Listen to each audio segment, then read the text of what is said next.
রাজনীতিতে বিশ্বাস করি না। বিশেষ করে মহিলা শ্রমিক যারা থাকবেন, নারী শ্রমিক, তাদের জন্য কর্মঘণ্টার ব্যাপারে আমাদের একটা প্ল্যান আছে, আমরা বলেছি পর্যায়ক্রমে সেটা ইনশাল্লাহ বাস্তবায়িত হবে।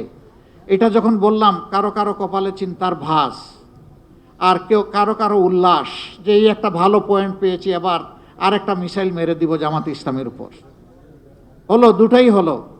চিন্তার ভাঁজ, যারা ব্যবসা এবং শিল্পের মালিক তারা চিন্তা করেছেন 5 ঘন্টা কাজ করে যদি 8 ঘন্টার বেতন হয় তাইলে আমি পোষাবো কীভাবে? না, আপনি দিবেন কেন? তিনি যে কয় ঘন্টা এখানে শ্রম দিবেন সেই কয়েক ঘন্টার আপনি দিবেন, বাকিটা সরকারের দায়, সরকারকে দিতে হবে। অনেকে আওয়াজ তুলল, এমনিই নারীরা কর্মক্ষেত্রে সুযোগ পায় কম, এখন যখন নিয়োগকর্তা দেখবে যে তাদের কর্মঘণ্টা কম তখন আর নিবেই না। কিন্তু তারা এটা চিন্তা করেননি, যখন একজন সন্তান সম্ভবা মা, এরপরে যখন তিনি সন্তানকে জন্ম দেন, তারা লালন পালন করেন, অনেক সময় 8 ঘন্টা কাজ করতে পারবেন না বলে পুরা চাকরিটাই ছেড়ে দেন।